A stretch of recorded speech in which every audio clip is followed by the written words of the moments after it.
Hi everyone, welcome. As you can see, I've got my bench all equipped with all the things I'm going to need to check in on this little bin over here. This is the bin that holds the remainder of my population of mixed red worms, the mix that's got the Indian blue worms, the European nightcrawlers, and red wigglers living in it. There was only what we estimated to be a few dozen worms remaining after we had sort of a crash and burn situation in their old environment. And it did seem to me like we managed to rescue enough of them to restart the population, hopefully. And I think even the last time we were starting to observe that there might be more worms in here than our original estimate. So I think that's a pretty good sign. After 8 weeks, they've had ample time to mate and to lay eggs and to, well, cocoons, not eggs. Well, same thing basically. And to start, establishing a recovery. As I mentioned the last time we were in here, I might be coming back with my diatomaceous earth and sprinkling it out here on the top surface, this white powder. It was going to depend on whether I noticed any more flying insects hanging out in here. This being one of my newer systems, it came online after I had already run out of my previous batch of the mosquito dunked BTI solution. And it didn't get any when the system got kicked off, and that was the opportunity that the flying insects needed to be able to move in.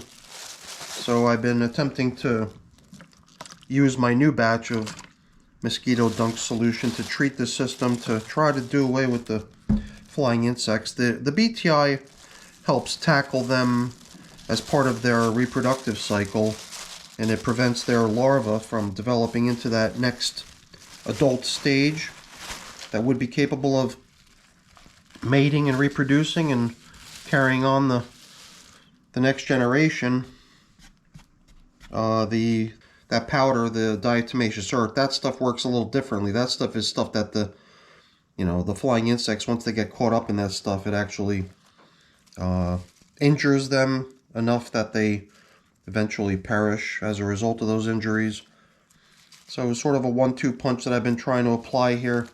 Regrettably, I'm still seeing signs of the flying insects, but it does seem like their numbers are diminishing over time. And I guess we'll play it by ear. As I did last time, I'll definitely apply the BTI solution because it's really just a matter of, giving the system a little squirt of the BTI bacteria. And I generally go on the assumption that the top layer of the material is where the insects have placed their eggs, and that's where their larva is going to be. So that's what I treat as my target for these sort of countermeasures. And then if needed, if I continue to see more of them hanging out here, then I'll come in later maybe and sprinkle the top surface with some more of that diatomaceous earth powder. So I'm going to reserve that as the number 2 punch if it seems necessary to do so. I can see little white objects down here moving. Those are springtails. Springtails are what you might consider a beneficial insect. So I mean, the flying insects I don't see as a big-time helper composter in the worm bin. They're more of a nuisance. Those types of insects I'd prefer to see eliminated. But other insects in the bin are helpful. So the springtails are one of them. Mites are kind of the, I don't know, they're a love-hate relationship, right? Because as long as their numbers are reasonable, most people will accept the fact that the mites are performing a pretty important job in the bin, helping with the breakdowns of rougher items, and they're kind of cleanup crew for when worms eventually get to that age when they just, come to their demise. The mites will come along and gobble up the carcass of the passed away worm. But sometimes worms, I don't know, they get sort of outcompeted of their food if the mite population begins to bloom. So if you put something, I guess there's different conditions which result in a system getting overpopulated with mites. A lot of times it's really just a matter of having put some sort of a glut of food into the system, just perhaps a little bit too much stuff, and then the mites start to explode in their population. and take advantage of the situation. I think that the BTI actually helps control mites also to a certain degree. So I just took all that leafy top covering material and dropped it down into the middle where we're going to place the food. Seemed like a good material to use as the bedding, as a foundation for the feeding. And I've also got my prepared bedding here too. But I'm really getting the sense that I'd really like to try to build this system out a little bit more, give them just a little bit more volume to exist in, if you will, to roam around in. Because after 8 weeks in service, 56 days in service, it usually takes only about half that time for a cocoon to start hatching. So the assumption here is that they've actually gone ahead and started mating right away when they were placed into this material. And that would have already given enough time for that first round of cocoons that would have been placed in here by the early arrivals to have hatched. So it wouldn't be too surprising to see baby worms mixed in with the crowd. Kind of what I'm hoping for. So what they're getting today is this collection of green beans. Before we put that in, I like to apply my worm chow to something other than just placing it in. And I always like putting it in on top of this prepared bedding for some reason. It seems like it's a good combination of, I guess I'm assuming that this has good nitrogen content as far as food goes, and mixing it in with that almost carbon only bedding material. Yeah, that seems like a nice amount of food to give them. And then these beans, in the past I've been giving them, I guess in the beginning I had started out by giving them only stuff like worm chow and coffee, sort of bite-sized things. Later I came in here with an old dried out sunflower, one that didn't really have any seeds on it anymore, so they got the flour. And I don't think I saw any signs of that in here anymore. I think even last time we didn't really hardly see any signs of that anymore. And I'm taking out all the stops. We're making sure we got enough grit in here too, so the stuff I'm applying now is crushed eggshell, which is the form of grit that I use. And it does seem tempting to see if we could use just a minimal amount of material on the very top surface to cover up with.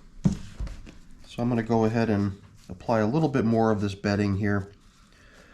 This seems like it's going to increase their overall living quarters by a pretty substantial amount now. I don't know if I've gone this big yet on applying bedding, but it does seem like if we're now starting to get to the point where the number of worms in here is increasing, then it does make sense to make sure we're providing for them in terms of not only food and everything else, but also the overall space in which they live. And the castings are definitely starting to pile up nicely in here. I guess the original estimate that we started out here with was established in the same way that we normally do it, which is I do my best to show how many worms are being placed in the system. And then with everyone's help, we come up with a whole bunch of guesstimates, and I average that out. So the original launch number estimate was 36 worms in here. And I guess just from looking through here, it does seem like there's probably more by now. So that's a really good sign. It might be possible at some point soon to move them out of this little container into something a little bit larger, but I would definitely want to see signs of even more worms before I do that, although it does already seem like there's probably a great deal more than just 36 worms in here. Almost everywhere I dig in, I see movement. Just don't remember if we examined this side of the bin yet. Yeah, see, I mean, almost anywhere you look, there's good amounts of worms all over the place. And I assume that any of the little tiny ones that you see are newborns that were hatched here in the system. That's a pretty huge cocoon there. I guess that would probably be one of the European night crawlers. You know, when you see a larger worm mixed in with the smaller ones, usually the smaller ones are ones that I assume to be the Indian blue worms, although here it could just be a baby something else. The somewhat larger worms, I assume are, I don't know, it's hard to say what this is, because that little bulge that you see there on the near the head, on the Indian blue worms, it's extremely difficult to spot usually. On this worm here, for example, it's a little bit easier to see that little bulge. That's their reproductive organ. All these worms, they're not, you know, males and females. They're all equipped with the hardware to serve both functions. So it is nice to see that we've got a good bit of worm activity in here following the not so good thing that occurred in their previous environment, where it seemed like if we didn't act quick we could have lost the entire worm population. And then that would have been a real shame, since this is the only system in which I have Indian blue worms. I think I made that statement previously, and when I was editing the video I even thought to myself how the blue worms somehow seem to venture out of their space a lot of times and maybe jump ship out of the system that they're in, maybe end up in other systems and then start populating those other systems. So I really wouldn't be surprised if some of my other systems had these worms in them too, the blue worms specifically. But this is the only one that they're occupying officially. So I made a little bit of a mess here, and I guess I'm going to use that as an excuse to come in with just a little bit more of my BTI solution. Ugh. Not quite what I expected. Now I'm kind of creating a muddy mess in certain places. I just really wanted to see if I can maybe spray down the sides a little bit and get some of those castings that are on the edge down into the system. And I think we pretty much had given everything to this bin that we had intended to. This thing is just a coffee filter. And it's kind of tradition in most of my systems to mark where we last fed with something like a coffee filter. So we're going to institute that here as well. Place it right beneath that top covering. Not that it would have been so difficult to track down where we last fed in here, since it is such a tiny system.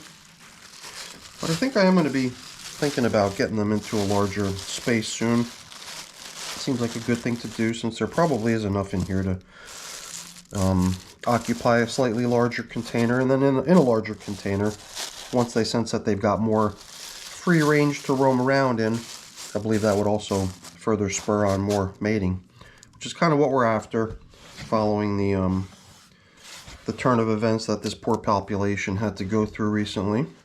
But now I've got two hands that I've got to wash off. Oh well. No big deal. I think we're at the end of the video here, so before I go to take care of tidying things up and putting things away, let me just really quickly say thank you. Thank you so much for watching. Hopefully you enjoyed the video. If you did, please don't forget to leave me a quick thumbs up before you go. That's always really appreciated. And if you haven't done so already, please also consider subscribing to the channel. Alright everyone, that's it for today's check-in with our mixed red worms on day 56, getting their 5th feeding. And who knows, maybe we'll check in on them a little bit sooner than 14 days. Previously it had been 19 days between check-ins. This last time it was 14 days. I suppose we could probably come in a little bit sooner, but we'll play it by ear. Alright everyone, thanks for watching. Have a great day. Bye-bye.